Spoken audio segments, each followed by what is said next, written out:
Nanda, tadi Kapolri menyampaikan beberapa pernyataan terkait dengan arus balik hari ini. Apa poin-poin penting dari pernyataan Kapolri, Nanda? Ada beberapa poin yang kami rangkum, my sister dan juga saudara. Poin pertama, di mana Kapolri Jenderal Listio Sigit Prabowo ini menyampaikan terkait dengan jumlah kendaraan yang sudah kembali ke Jakarta. Prediksi dari Dirut Jasa Marga, ada sebanyak 52% kendaraan yang sudah masuk ke Jakarta, yang dimana ini terhitung sampai dengan sore hari ini atau siang hari ini, my sister dan juga saudara.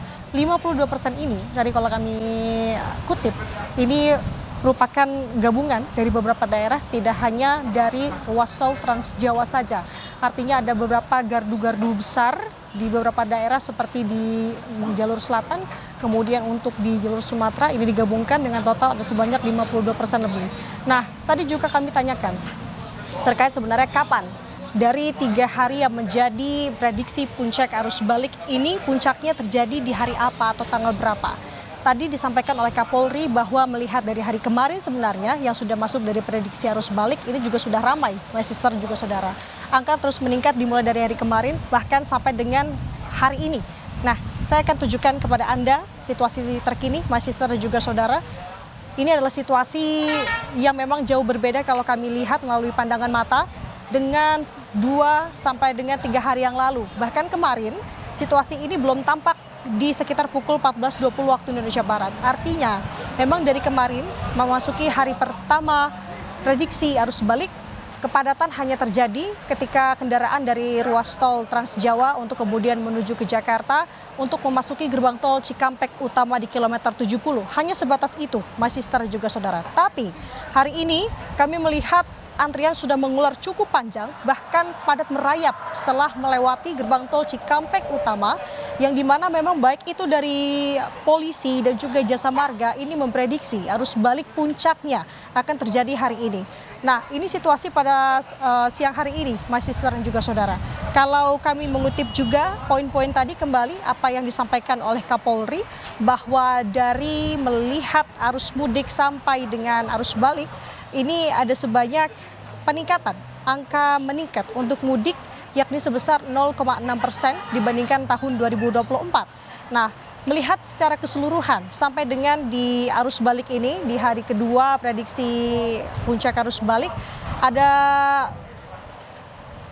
mengalami penurunan jumlah kecelakaan, yakni ada sebanyak 12% untuk kecelakaan dalam taraf yang tidak terlalu parah, dan untuk kecelakaan dengan fatalitas tinggi ada sebanyak 28%. Artinya ini ada penurunan dibandingkan dengan tahun sebelumnya. Nah, my sister dan juga saudara, ini yang poin terakhir ini juga penting untuk kemudian diingat ataupun juga digarisbawahi oleh para pemudik ataupun pengendara, khususnya yang memang akan melakukan perjalanan dari ruas tol Trans Jawa menuju ke ruas tol Jakarta Cikampek.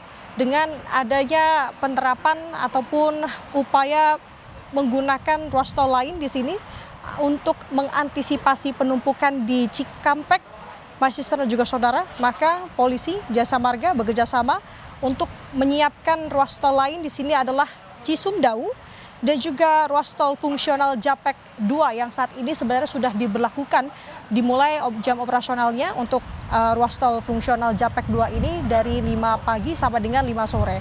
Nah, my sister dan juga saudara, lagi-lagi kalau kita melihat untuk saat ini kondisi di ruas tol menuju ke Jakarta Cikampek di gerbang tol Cikampek Utama sudah ada 30 gardu. Semuanya dikerahkan dari arah Palimanan atau ruas tol Trans Jawa untuk kemudian menuju ke arah Jakarta. Semakin sore tampaknya semakin padat, my sister dan juga saudara. Ini adalah pola yang biasa memang dilakukan ataupun terjadi di sekitar ruas tol gerbang tol Cikampek Utama ini atau Cikatama, mengingat bahwa dari arus mudik sebenarnya sampai dengan arus balik polanya masih sama. Kebanyakan pengendara ini senang sekali melakukan perjalanan pada malam hari atau menjelang sore hari, bahkan di pagi hari, yakni di sekitar pukul 4 sampai dengan 6 pagi, ini menjadi favorit. Nah, Ini juga apa yang kami lihat sejauh ini, my sister dan juga saudara, ini selaras. Memang kebanyakannya adalah pengendara, ini banyak kepadatan terjadi di sekitar pukul 5 sampai dengan pukul 7 pagi. Nah, tidak hanya itu, semua gardu tol saat ini sudah dikerahkan untuk kemudian memperlancar dan juga mengurai adanya antrian ataupun kepadatan kendaraan. Bahkan, my sister dan juga saudara, ini juga harus menjadi perhatian khususnya Anda yang akan berkendara menuju ke Jakarta melalui gerbang tol Cikatama, bahwa ada tol fungsional ataupun tol alternatif, gerbang tol alternatif, yakni gerbang tol Cikatama 8 yang bisa Anda gunakan, khususnya untuk kendaraan golongan 1, yakni di kilometer 71, ini bisa digunakan di sisi lajur paling kiri. Nah, ini bisa menjadi perhatian juga agar kenapa tidak harus mengantri cukup panjang, karena untuk berbagai upaya dari Jasa Marga juga sudah dilakukan sampai dengan saat ini, mengerahkan sebanyak 10 mobile rider dan juga 30 gardu tol ini diupayakan sepenuhnya untuk kemudian dari arah Palimanan menuju ke arah Jakarta. Dan sejauh ini dari polisi tadi disampaikan oleh Kapolri, ia juga bekerja sama dengan Menkes dan juga Menhub agar melihat sebenarnya terus-menerus sampai dengan puncak akhirnya adalah di tanggal 7 April besok. Kita akan melihat bagaimana situasi arus lalu lintas khususnya di gerbang tol Cikampek Utama ini untuk menuju dari arah ruas tol Trans Jawa menuju ke Jakarta. Semakin sore semakin padat, my sister. Jenderal Listio Sigit juga menyampaikan bahwa Jasa Marga tengah menyiapkan sistem baru menggantikan kontraflow. Itu mungkin Anda bisa menjelaskan lebih jauh sistem apa yang dimaksud begitu, lalu kemudian kapan akan diimplementasikan? Sifatnya begitu dinamis sebenarnya, Mas Sister dan juga saudara. Itu pun yang kami lihat, baik itu penerapan rekayasa lalu lintas kontraflow sampai dengan one way. Seperti halnya one way nasional, ini baru diberlakukan pagi hari tadi dari kilometer 414 gerbang tol Kalikangkung, ruas tol Batang Semarang, yang kemudian sampai menuju ke titik saya melaporkan saat ini di gerbang tol Cikatama kilometer 70. Begitu juga dengan kontraflow, bahwa untuk saat ini ada sebanyak 2 lajur. Kalau misalkan melihat dari dinamika atau traffic counting, ini bisa saja akan bertambah. Nah, skema apa yang akan disiapkan dari polisi dan juga Jasa Marga, ini yang kita sama-sama nantikan. Karena sejauh ini yang dirasa sudah cukup efektif adalah 2 rekayasa lalu lintas tadi, one way dan juga kontraflow yang sampai dengan saat ini masih diberlakukan. My sister.